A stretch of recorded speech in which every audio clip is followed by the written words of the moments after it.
Bom dia. Hoje temos uma perspectiva distinta para o grupo. Normalmente estamos falando do governo, do Ministério da Saúde, do SUS, mas hoje temos a Stefani, que vai falar sobre o medicamento, o seguro privado e os critérios que determinam se um novo medicamento será coberto, assim para ver se as mesmas maneiras de analisar a informação fica igual para o público e o privado. Dr. Stefani é um médico oncologista, está no board do American Health Foundation, especialista com auditoria médica e economia da saúde. Então, ele ha trabalhado dentro da sistema privada para fazer o análise dos novos medicamentos para fazer a decisão se vão ser cobertos por o seguro. Então, eu acho que entendendo um pouco do processo do privado e público nos vai ajudar. Quero assegurar que vocês sabem que pode teclar as perguntas abaixo da parte que fala pergunta, e nós vamos a responder as perguntas ao final. O Dr. Stefani vai responder as perguntas ao final.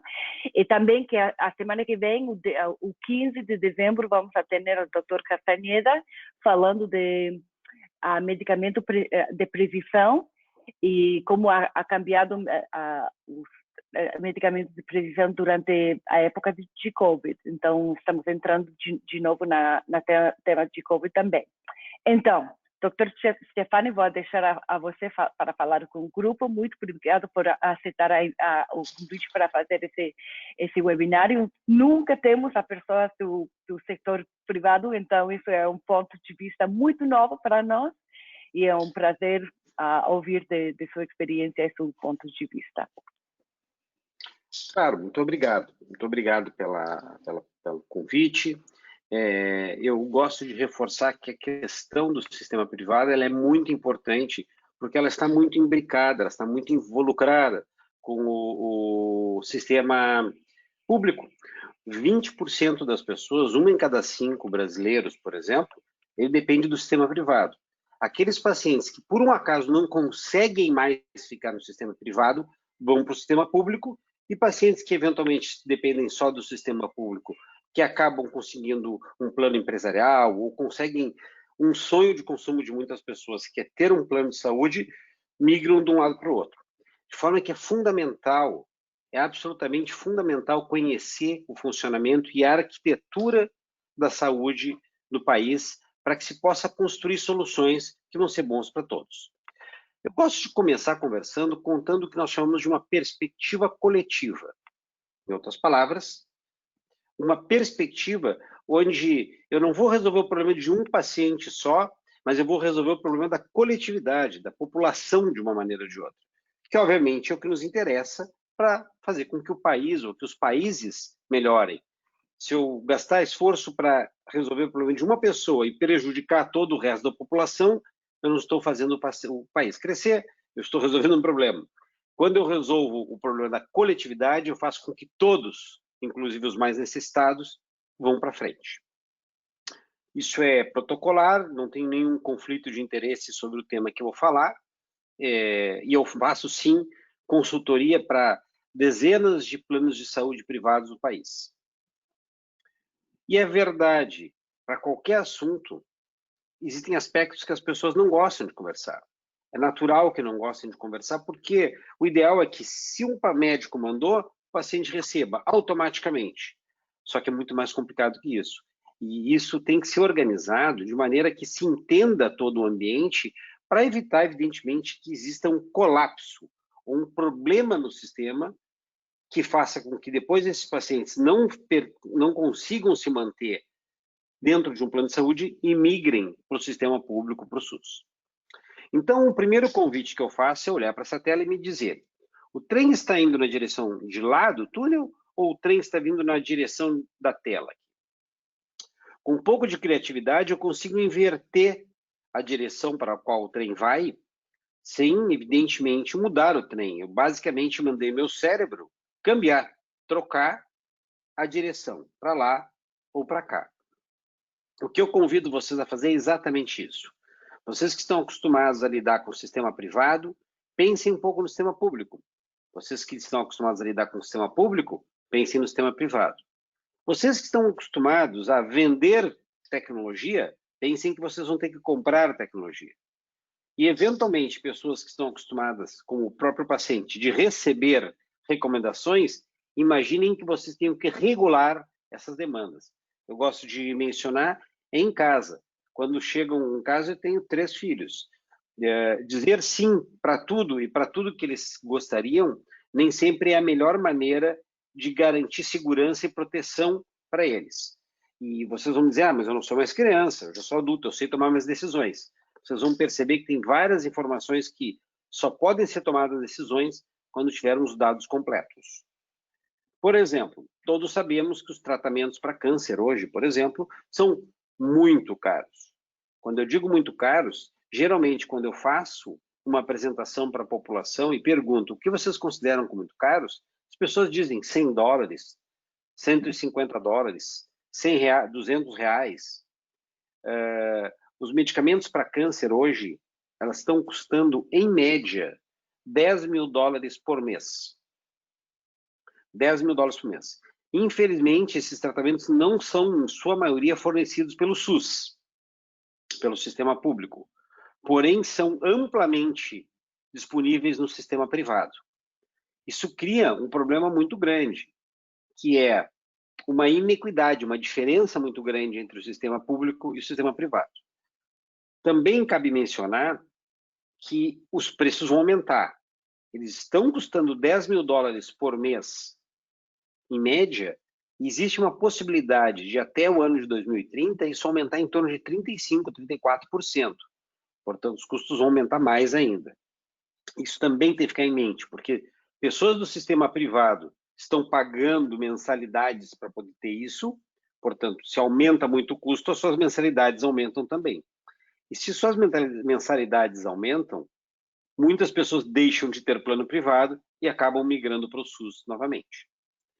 Por isso que eu sempre digo e reforço que o nosso sistema é um sistema que se chama de um sistema doente, onde existe uma coisa chamada seleção adversa. Seleção adversa é exatamente a situação onde, numa crise financeira, empresas e famílias acabam não conseguindo pagar mensalidades tão altas, porque, afinal de contas, os medicamentos são muito caros. E quem é o primeiro a sair da operadora, sair do plano privado e ir para o sistema público são as pessoas saudáveis. Então, quem está doente não vai parar de ter plano de saúde, ele vai fazer um esforço muito grande de manter o seu plano de saúde. Então, eu vou ter um plano com menos gente e usando mais. E vira uma bola de neve. Eu aumento a sinistralidade. Portanto, menos gente compartilhando um custo muito maior. E cada vez isso vai aumentando e essa seleção adversa gera um tremendo, um grande, um importante problema de sustentabilidade. Para vocês terem uma percepção de como funciona no país, hoje, 25% das pessoas no Brasil têm plano de saúde. 75% dependem exclusivamente do SUS. Porém, o sistema privado gasta mais da metade do que se gasta em saúde no Brasil, enquanto o sistema público gasta menos da metade. Eu vou repetir, isso é muito importante. Do nosso PIB da saúde, do nosso GPD da saúde, mais da metade é gasto com aqueles 25% da população que tem plano de saúde. Isso é muito ruim. Menos da metade com todas as outras pessoas. De forma que o sistema privado precisou de regulação. Ele, até a década de 90, ele era regulado pela intuição, ele era regulado pela vontade de planos querer pagar mais ou pagar menos. Até a publicação de 2000 da lei que regulamentou os planos de saúde, chamada Lei 9656. Desde então, todos, 100% dos planos, todos devem seguir a mesma regra. Todos devem seguir uma regra e essa regra vai ser monitorada por uma agência, que é a Agência Nacional de Saúde Suplementar, a ANS. Ela que vai garantir proteção aos pacientes que têm plano de saúde. E no decorrer dessas duas últimas décadas, ela criou várias resoluções normativas, nós chamamos de RN, que vão aumentando as obrigações dos planos de saúde, como, por exemplo, ressarcimento do SUS. Todo paciente que tem plano de saúde e usar o sistema público, o plano de saúde é obrigado a pagar o SUS pelo que aquele paciente usou. Está dentro do jogo e é assim que deve ser feito. No decorrer do tempo, novas resoluções normativas, novas RNs foram publicadas, como, por exemplo, uma que atualiza a lista de procedimentos de cobertura obrigatória. Portanto, a cada 2 anos, e agora mais frequentemente, é publicada uma lista que diz quais são as coberturas mínimas de um plano. Se o plano gostar e quiser cobrir a mais, pode, mas no mínimo existe uma lista e menos do que aquilo ela não pode deixar de pagar. O que aconteceu é que as operadoras elas têm sim algumas regras de exclusão contratual. Portanto, elas não são obrigadas a pagar, e isso está na lei, é legítimo, quando, por exemplo, é uma cirurgia estética. Como quando, por exemplo, são órteses e próteses que não vão ser usadas na cirurgia, como uma cadeira de rodas, por exemplo. Ela não é obrigada a pagar, mesmo que esteja correta, transplante cardíaco. O motivo não é que não está correto, o motivo é que esse tipo de procedimento é obrigação do Estado, é obrigação do SUS. E o cálculo atuarial das mensalidades dos planos de saúde não podem botar esses procedimentos na sua mensalidade. O cálculo que eles devem fazer de mensalidade não pode prever isso. Se for prever isso, o cálculo vai obrigar a ser uma mensalidade mais cara. E se uma mensalidade é mais cara, menos gente consegue pagar. Mas também tem um item que é muito importante que diz o seguinte: medicamentos considerados off-label, portanto, fora da bula aprovada pelo órgão de vigilância sanitária, não tem cobertura contratual. Portanto, se o médico prescreve um medicamento que não está aprovado no Brasil pela Anvisa, a operadora, se quiser pagar, pode, mas ela sim está amparada em dizer não, obrigado, mas não é cobertura nossa. Se me disser, olha, não, mas eu quero incluir, não há problema, só tem que lembrar que isso vai aumentar novamente o plano para todos. Alguns motivos de não estar no off-label são adequados. Por exemplo, eu posso dizer que é uma doença rara, e por isso que ele não é off-label. Eu posso dizer, por exemplo, que não deu tempo, não tive tempo de atualizar, ou que não existe nem interesse comercial de atualizar. Agora, pode ser que ele não tem base científica, por isso que ele não está na bula. E não ter base científica, portanto, ele é experimental. Também é uma exclusão contratual. Então, eu convido vocês a dar uma olhada maior do que simplesmente só a questão da sua cobertura e do seu contrato. É muito importante dar um passo para trás e enxergar toda a fotografia. Se eu for olhando só para aquilo que o hospital diz, o paciente prefere, o médico indica, ou o plano de saúde alega, eu não estou enxergando toda a fotografia. É como um elefante, se eu estou muito perto, eu corro o risco de não reconhecer que aquela tromba, na verdade, é parte de um elefante, ou que aquela pata, ou que aquele rabo é parte de um elefante. De forma que uma maneira de fazer isso é nós avaliarmos as perspectivas. Para quem tem interesse, vocês podem apontar o celular para esse QR Code que tem na tela, e ele remete para esse artigo que eu publiquei algum tempo atrás, no Jornal Brasileiro de Economia da Saúde. Eu não vou passar item por item, só o que eu gostaria de lembrar a vocês, que existe uma perspectiva de incorporação que o paciente tem, que é basicamente, meu médico mandou, eu tenho que pagar, vai melhorar a minha vida. O prescritor que vai dizer, vai melhorar a vida do meu paciente, tem quem pague isso para o paciente, isso não vai criar um prejuízo para o meu hospital. E o pagador, que faz uma série de perguntas mais técnicas e mais rígidas, para saber se aquela tecnologia em saúde deve ou não ser incorporada. Quando eu vou propor uma incorporação, eu tenho que ser capaz de responder a todas as perguntas, não só aquelas que estão sob a minha perspectiva. E de quem é a culpa dessa confusão toda? Não tem culpa. Na verdade, a gente não pode gastar energia tentando dizer que a culpa é um do outro. O que nós temos que fazer é lembrar que todos, de uma forma ou de outra, são importantes para compor esse cenário de imperfeição, ou que eu gosto de chamar de uma tempestade perfeita. E nós temos que sim lembrar que o paciente tem que estar no centro dessa discussão. Lembra que eu falei, eu volto a dizer. O paciente estar no centro da discussão não significa que eu vou usar todo o recurso no primeiro. Imaginem que eu chego no consultório e eu tenho 10 pacientes para atender. Se eu usar todo o recurso, meu tempo, a manhã inteira para atender um paciente só, eu posso estar ajudando muito ele. Mas eu tenho 9 pacientes que vão ser prejudicados por isso. Se eu ou minha família é um dos 9, eu não vou gostar nada disso. Eu preciso, portanto, dar uma solução que seja adequada para toda a coletividade, não só para o primeiro que chega, porque senão realmente eu prejudico mais do que eu ajudo. Nisso, outro QR Code, para quem tem interesse em ler, existe importante nós mencionarmos que equidade tem que estar na nossa agenda. Se eu não garanto acesso de incorporação que vale para todas as pessoas, eu não estou garantindo equidade. Eu estou aumentando a distância do sistema público e do privado. Então, se nós concordamos que aquela tecnologia é importante, nós temos que lutar para que ela seja disponível para todo paciente, independente se ele tem convênio ou não. Mas nós temos que lembrar que o cobertor é curto. Não existe recurso infinito. Se eu tiver $1 milhão, eu tenho que usar esse $1 milhão para beneficiar todas as pessoas. Se eu tiver 10 milhões, para todas as pessoas. Se eu gastar esses 10 milhões num paciente, eu vou deixar os outros desassistidos. O Reino Unido já tem questionado isso de uma maneira muito clara. Se eu quero incorporar tecnologia, eu tenho que ter uma lista de desincorporação. Coisas que eu vou ter que parar de fazer, ou decisões muito duras, para poder viabilizar a inclusão.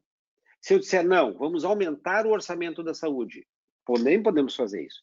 Mas aí vamos diminuir de onde? Infraestrutura, educação, segurança. A pizza é uma só. Nós temos que discutir qual é o tamanho da fatia.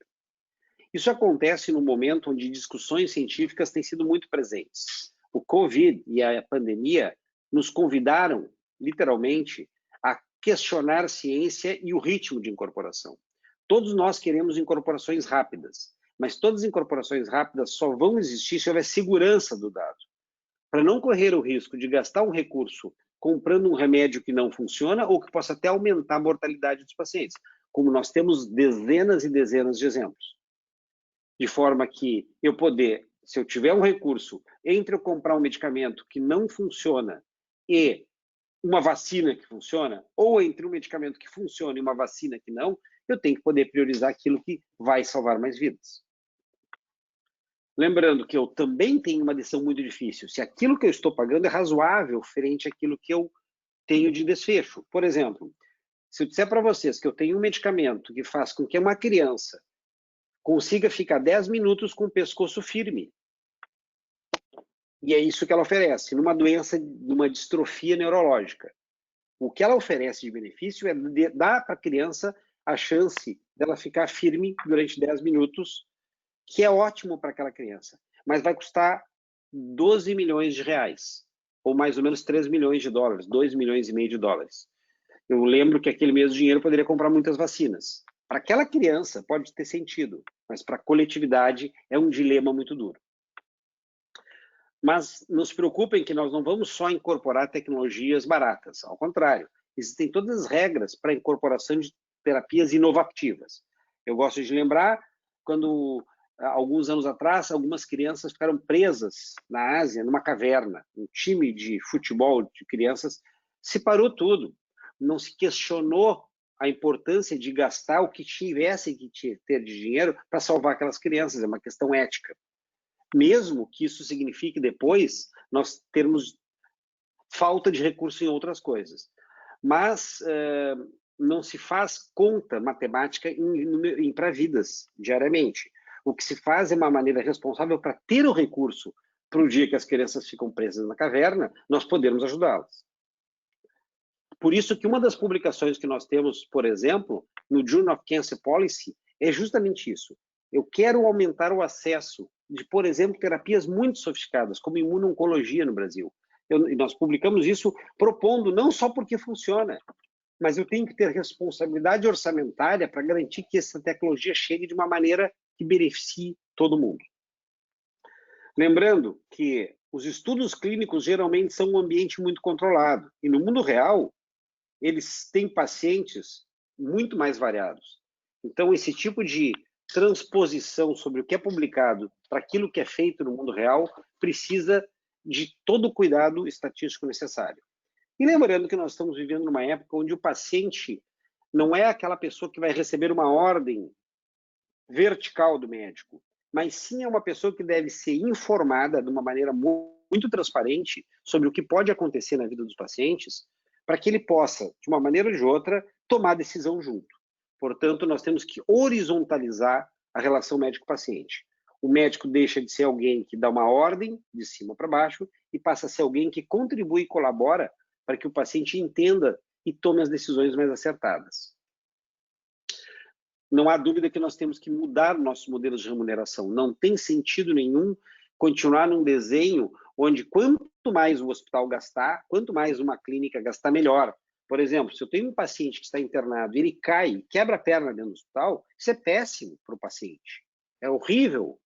É muito ruim para o plano de saúde também. Mas o hospital vai receber mais, porque vai operar esse paciente e vai receber mais dinheiro. Não tem sentido. Eles não vão fazer de propósito, evidente. Porém, ele não estimula a eficiência, ele não estimula um aumento de qualidade de assistência. Algumas empresas têm dito, olha, eu tenho uma tecnologia, se não der certo, não precisa nem me pagar por ela. Tem lógica, tem sentido. Não posso pagar 10 mil dólares por mês por um tratamento que depois, no mundo real, fora daquele estudo, não mostra o mesmo resultado que se esperava. Da mesma maneira que tem uma série de coisas, aliás, uma lista assustadoramente grande de coisas que os médicos, nós médicos, continuamos fazendo mesmo sabendo que não funciona. Isso gerou um movimento chamado Choose Wisely, onde as próprias sociedades de especialidade chamam atenção para coisas que os pacientes devem saber e perguntar para os seus médicos, como, por exemplo, não devo pedir screening de câncer de cólon com exames de sangue, está errado. Eu não devo fazer ressonância nuclear magnética para investigar demência, está errado. Então, isso tenta oferecer informações médicas para os pacientes fazerem as perguntas certas para seus médicos. E aí escolher sabiamente o caminho que deve ter. Um exemplo muito prático que eu queria compartilhar com vocês é no Brasil se discute um projeto de lei chamado 6330, que propõe que todo medicamento, uma vez aprovado pela Anvisa, pelo FDA brasileiro, ele automaticamente deva ser incorporado para o plano de saúde, sem passar pela agência de saúde suplementar. E botando todo mundo junto, independente se o medicamento tem grande impacto prognóstico ou pequeno impacto prognóstico. O que as operadoras respondem é o seguinte, não há problema, mas vamos fazer um cálculo de quanto isso vai aumentar uma mensalidade para podermos calcular quantas pessoas que nós vamos perder, que vão ser prejudicadas por essa incorporação. Ficando mais alto o custo, justamente o mais vulnerável não tem capacidade de continuar pagando o plano de saúde e acaba indo para o sistema público. De forma que, ao invés de incorporações serem automáticas, todas deveriam ser incorporadas passando por avaliações críticas de custo-efetividade, para podermos usar um recurso finito de uma forma mais sábia. Se eu tenho 3 tratamentos que dão o mesmo resultado, eu poder escolher aquele mais barato. Se eu tenho tratamentos que custam 20 vezes mais para resultados de 1 ou 2 dias a mais de benefício, talvez a gente tenha que ter a coragem de dizer não temos recurso para isso. De forma que incorporações sem avaliação podem estar trocando uma parede, uma dificuldade, por um abismo, uma situação que tira a capacidade das pessoas de ter um plano de saúde. E esse problema está aí. Essa é uma publicação que eu fiz no Correio Brasilense, chamando a atenção para que as pessoas têm que ter uma fotografia muito mais completa do cenário antes de tomar decisão. Sob pena de achar que estão sendo beneficiadas com uma medida e, no fim, elas estão prejudicando a si e a coletividade, e a maioria das pessoas. Eu volto a dizer, o sistema privado, que apesar de não ser a maioria, são 20%, 25% das pessoas, gasta mais da metade. E se essas pessoas não conseguirem ter plano de saúde, elas vão migrar para o sistema público. E se elas migram para o sistema público, o sistema vira um ciclo vicioso difícil de controlar. Meu último slide faz um convite muito difícil. É o que a gente chama do dilema do bonde. o David Edelman fez a seguinte publicação e fez a seguinte pergunta. Se eu tiver, eles colocam uma caricatura de um gordinho, uma pessoa gorda, na ponte. Se eu empurrá-la, ela vai cair na frente do trem. Eu vou matar essa pessoa. Mas eu vou salvar 4 pessoas que estão ali na frente. Ou deixa eu tornar a decisão mais difícil. Ela está na frente do trilho e eu digo, sai. E ao salvá-la, eu vou matar 4 pessoas que estão ali na frente. Então, vocês empurrariam ele? Ou vocês tirariam ele do trilho? Não tem resposta certa, é um dilema. O dilema, por definição, não tem resposta certa. O fato é que em saúde é assim que nós vivemos, a gente vive com dilemas. Quando eu incorporo tecnologias, eu desincorporo de outra área. Então, antes de eu medir se nós vamos salvar alguém, eu tenho que ter certeza que eu não estou prejudicando ou deixando de salvar outros. Não tem resposta certa, só tem um gosto amargo que fica na boca de saber que não tem uma solução simples para o sistema de saúde. Agradeço a atenção e fico à disposição para responder. Pode ser em português, em castelhano ou em inglês, whatever.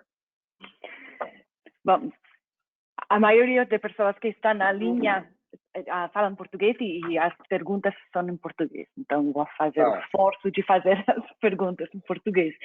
Você falou que a cobertura de seguro privado é muito ligado com a cobertura pública. Você pode falar um pouco mais do processo de aprovação de medicamento no SUS e como se afeta ao... Sim. Sim.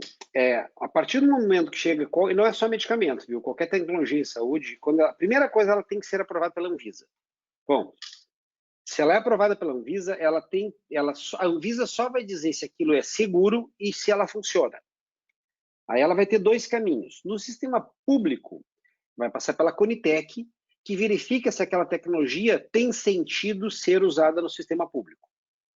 A Conitec vai avaliar, comparando ao que já tem, comparando ao custo, comparando a importância dos desfechos versus aquilo que nós já temos disponível. Isso faz a Conitec no sistema público. No sistema privado, quem tem essa atribuição é a Agência Nacional de Saúde, a ANS. A ANS tem um problema, ela atualiza essa lista de procedimentos com intervalos muito largos, são 2 anos. Agora, existe uma proposta a partir do ano que vem de fazer isso a cada 6 meses. A incorporação não é automática por vários motivos. Primeiro, que as pessoas não têm tempo de fazer a avaliação crítica de mais de 500 solicitações que chegam toda hora. E o segundo motivo é que eu preciso de tempo de fazer uma acomodação do cálculo atuarial, para que as mensalidades das pessoas não disparem de um mês para o outro. Se eu incorporo tudo automaticamente, as pessoas de uma forma ou de outra podem receber reajustes no ano subsequente muito maiores do que elas são capazes de pagar. E a Agência Nacional de Saúde ela tem várias cadeiras, todos podem opinar e as perguntas são públicas de uma maneira geral.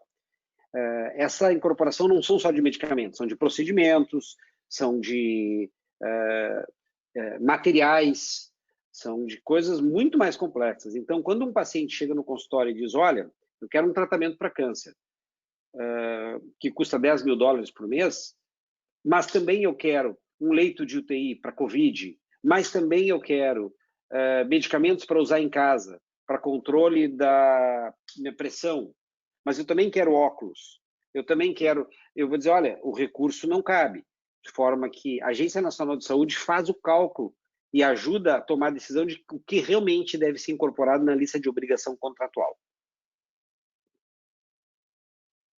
Também. Se uma pessoa fuma ou é obeso ou tem um comportamento de risco. Sim. Como se afeta o seu acesso a seguro privado? Não muda.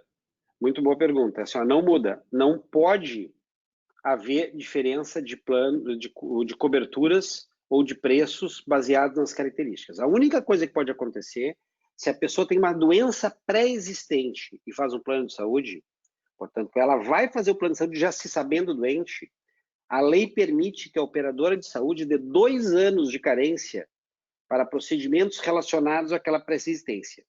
Por exemplo, se eu tenho uma obesidade mórbida e eu quero entrar no plano de saúde para fazer uma cirurgia da obesidade, para consultas, raio-x, exames simples, eu vou cumprir uma carência de 1 mês.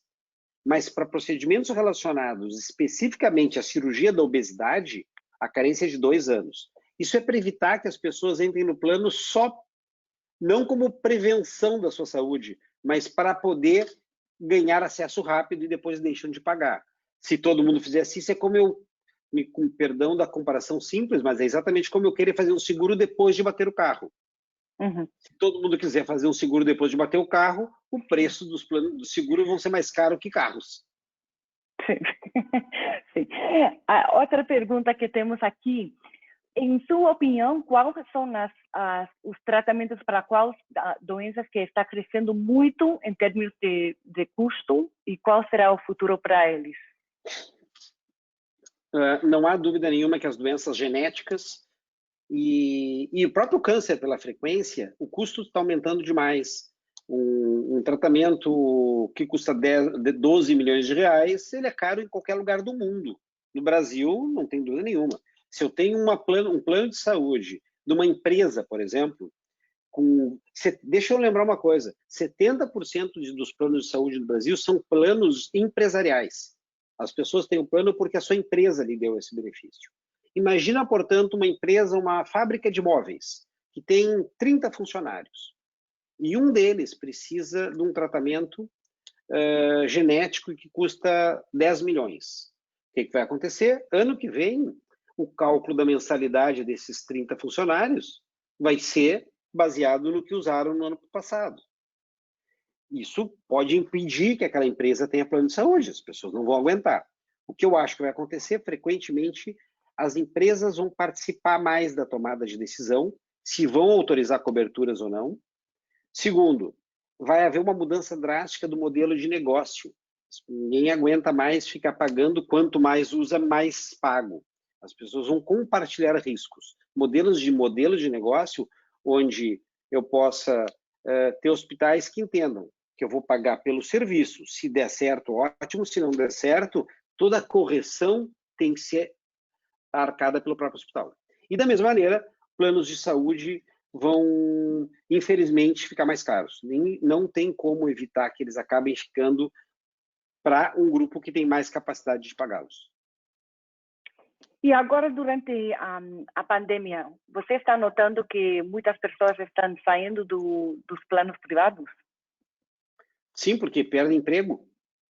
Muitas pessoas acabam perdendo o plano de saúde porque perderam o emprego, então não tem como segurar. A segunda questão é que, por mais importante que seja ter um plano privado e não ficar sobrecarregando o sistema público, os planos, quando tem menos gente, acabam ficando mais caros, porque é uma distribuição atuarial. A gente não tem como fazer mágica. Se a mesma despesa vai ser dividida entre menos pessoas, a mensalidade vai ser mais cara. Então, a tendência é, não havendo uma mudança do sistema, os planos vão ficando mais baratos, vão ficando menos, com menor cobertura. Lembra, a regra de cobertura é a mesma, mas eu deixo de ter hospitais de ponta e passo a ter só hospitais da periferia de menor porte. Eu deixo de ter um plano de livre acesso e passo a ter um plano com coparticipação, com copayment, onde me cobram 10, 15, 20% de cada procedimento que eu fizer. Então, o número de usuários pode continuar o mesmo, mas a capacidade de cobertura diminui. Também um participante perguntou, você pode explicar de novo a parte de cobertura para tecnologias de saúde? A cobertura, eu não tenho certeza qual parte, sobre a incorporação? Incorporação, sim. A incorporação, vamos lá, da ANS, Conitec, isso? Uhum. Sim. Lá. Qualquer tecnologia de saúde, ela tem que ser primeiro aprovada pela Anvisa. A partir de então, tem 2 caminhos. No sistema público, vai para a Conitec, que é um comitê que avalia se aquilo cabe dentro do SUS, se precisa para o SUS, se tem sentido para o SUS. E no sistema privado, vai para a ANS, Agência Nacional de Saúde. Ela faz a mesma avaliação, onde ela verifica se aquilo tem sentido, se vai ser disponível para todos os brasileiros, se existe capacidade instalada de oferecer aquela tecnologia e se não vai criar um preço impagável para as pessoas. Então, cada caminho é diferente. No público, Conitec, no sistema privado, ANS. E isso é igual para a tecnologia ou isso é só para esse processo é igual para qualquer tecnologia, procedimentos, exames, remédios. Okay. No sistema, ainda no sistema privado, medicamentos venosos são automaticamente incorporados. Os medicamentos orais não, eles passam por essa avaliação. Os medicamentos venosos, uma vez aprovados pela Anvisa, automaticamente são cobertos pelos planos de saúde para serem usados dentro do hospital. Mas existe uma crítica muito grande se isso tem sentido, sim. Então, para algumas situações, eles publicam DUTs, são diretrizes de utilização técnica. Então, se eu tenho um produto que eu não tenho dúvidas, se eu tenho alguma dúvida sobre cobertura ou não, a Agência Nacional publica uma DUT, diretriz de utilização técnica, para utilização num cenário mais organizado. Ok. Em caso de um paciente crônico perde seu trabalho, o sistema público está forçado a cobrir medicamentos que o seguro privado cobre em caso de ser uma situação de vida ou morto? Não. O plano de saúde só tem que pagar, por lei, obrigatoriamente, nada para usar em casa. Só se o paciente tiver uma emergência, e aí ela tem a obrigação de cobrar só por 24 horas. E aí, depois das primeiras 24 horas, o paciente não tendo cobertura, ele tem que ir para o SUS. Okay. Porque senão também o paciente ele pode sempre alegar, qualquer doença pode ser uma situação de vida ou morte. Se o paciente tem uma diabetes, se ele não tomar o remédio, ele pode morrer. Se o paciente tem um câncer, se não tratar, ele pode morrer.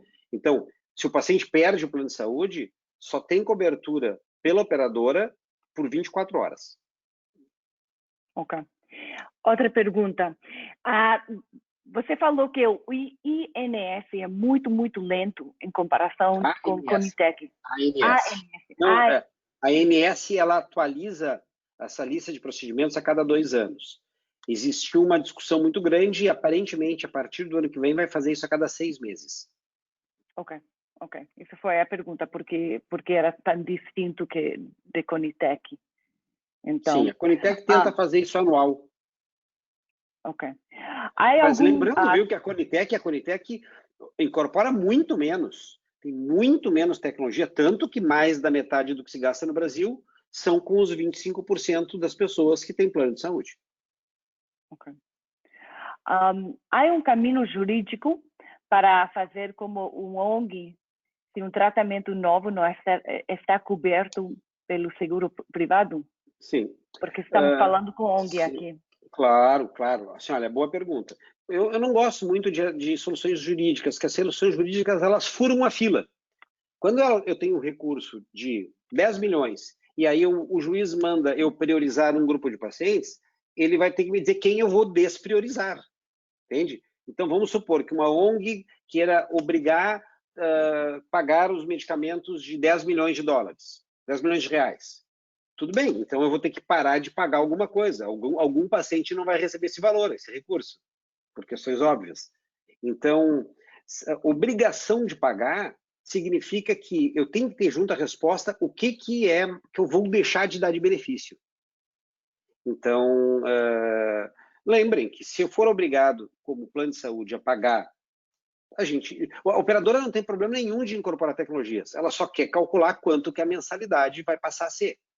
E as mensalidades podem ficar muito caras. Um exemplo prático é quando uma ONG tentou incorporar obrigação de fibrose cística nos planos de saúde. A fibrose cística, que é uma doença hereditária, queria que cobrisse medicamentos de altíssimo custo.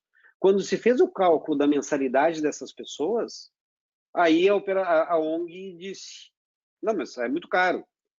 E aí o juiz disse, não, mas o plano de saúde pode entregar, mas ele também ele pode cobrar, né? É direito sagrado de cobrar pelo serviço prestado. O problema de botar um advogado para furar a fila é que vai deixar gente atrás. E aí vai prejudicar alguém que ficou para trás na fila. Tá, ok. Outra pergunta feita para para um participante. Você sabe se a ANS ou o CONITEC avaliariam o uso de hydrochloroquine ou ivermectina para o tratamento de Covid? Será Honestamente, minha CONITEC opinião, ou a ANS? não, a Conitec vai verificar se isso tem que ser dado no SUS. Para isso tem que ter algum estudo que mostre que funciona. Até agora, a hidroxicloroquina só mostrou que aumentou a mortalidade em 9%. Portanto, é improvável que queiram incorporar. Já o sistema privado não cobre medicamentos para usar em casa. Até porque é um medicamento que não conseguiu mostrar efetividade. Infelizmente, ele não reduziu em nada. Ele custa um valor, que, aliás, o governo está louco para eliminar essa fila de demanda. Tem um estoque aí que vai durar muitos anos o medicamento, mas a gente não tem como fazer uma análise de custo-efetividade incremental, porque não tem efetividade, não tem nenhum estudo que mostre quanto que ele pode aumentar de cura. O que acontece com o Covid? Mais de 95% das pessoas vai ficar bom sem precisar de remédio nenhum. O que acontece quando eu dou medicamento? Mais de 95% ficam bom igual. Ora, se usando ou não usando o medicamento, a taxa de sucesso é equivalente, eu não tenho como avaliar quanto é o incremento de benefício, eu não posso avaliar quanto a mais, eu só vou botar o valor e não o benefício a mais. Então, é improvável que Conitec ou a ANS incorporem medicamentos que não ajudam os pacientes. Ok. Exceto para piolho. Ivermectina funciona para piolho. Ok. Isso é uma continuação do mesmo. Então, a participante está dizendo, mas existem hospitais que darão esses medicamentos off-label. Mas o governo comprou, né? Com base de qual avaliação? Dinheiro público? Esse medicamento está sendo pago com dinheiro público, os hospitais estão fornecendo isso com dinheiro público, mas hoje não estão mais, tá? Nem aqueles hospitais que começaram a dar estão dando mais cloroquina em pacientes com doença avançada, porque os estudos confirmaram que piora o prognóstico. Então, nenhum hospital mais está errado usar em pacientes internados.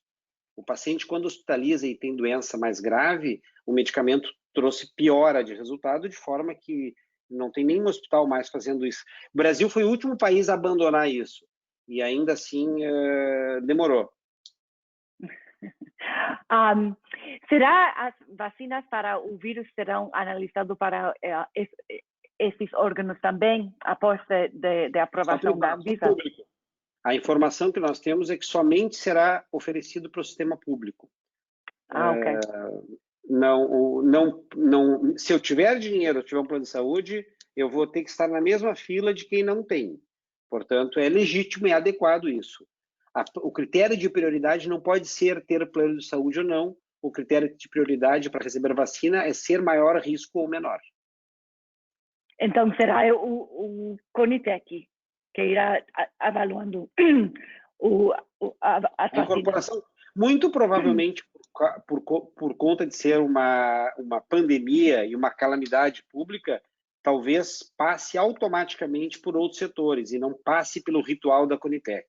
O Ministério da Saúde pode acelerar esse processo de avaliação. Mas tem algumas perguntas aqui sobre a vacina, mas eu me imagino que você, como dentro do setor privado, não tem opinião de qual é não, na verdade, vacina. Ninguém tem ainda, porque não existem as respostas. Independente de sistema público ou privado, eu sei que as pessoas querem muito ouvir sobre a vacina, mas eu posso dizer, não existe resposta ainda. As pessoas não sabem, não tem nenhuma vacina aprovada ainda no Brasil. Tem uma aprovada na Inglaterra, começaram a vacinar hoje. Tem algumas aprovadas nos Estados Unidos que vão começar a vacinar na próxima semana. Mas a gente não sabe qual é a melhor, não sabe qual chegará no Brasil, só sabe que as regras são muito técnicas. Uma vez que é aprovado do ponto de vista técnico, não interessa qual é o país que ela vem. Pode vir até de Marte, pode vir até da Lua, desde que passe pelo ritual técnico que a Agência de Vigilância Sanitária adota, que, aliás, é muito séria e muito correta nessas avaliações, de forma que a gente tem que confiar nos nossos órgãos regulatórios. Outra pergunta que vem de um participante. Você pode falar sobre os desafios da aprovação do cannabis no Brasil? O cannabis. Existe, sim, uma indicação muito específica do cannabis. Talvez ela não seja tão rapidamente incorporada, porque existem outras drogas que oferecem resultados tão bons quanto. Se ela for um medicamento que se mostrar superior e se mostrar ou mais barato do que as tecnologias disponíveis, o sistema público deve incorporar. Já o sistema privado não deve incorporar porque é para uso domiciliar. Então, medicamentos de uso domiciliar estão excluídos da cobertura de plano de saúde. Ok. Então, eu acho que isso foram todas as perguntas. Claro que terminamos falando mais da pandemia. É natural. Temos uma última pergunta que eu vou fazer e depois vamos deixar a você seguir na seu dia normal. O que acontece quando o usuário do sistema privado solicita de forma administrativa uma tecnologia? Desculpa, eu não entendi a pergunta. Quando quem incorpora? O que acontece quando o usuário do sistema privado solicita de forma administrativa uma tecnologia? Ela tem a impressão que os planos aprovem alguns pedidos, por ainda terem uma gordura de lucro para reverter em benefício. É muito pequena, viu? Hoje a grande maioria dos planos não trabalha com lucro, porque tem vários modelos. Por exemplo, uma cooperativa médica não tem lucro, ela pega e distribui o que sobrou entre os honorários dos médicos. Um plano de autogestão, que são planos de funcionários, não tem lucro, ela simplesmente pega o que sobrou ou o que faltou e aí faz o cálculo da mensalidade do próximo período.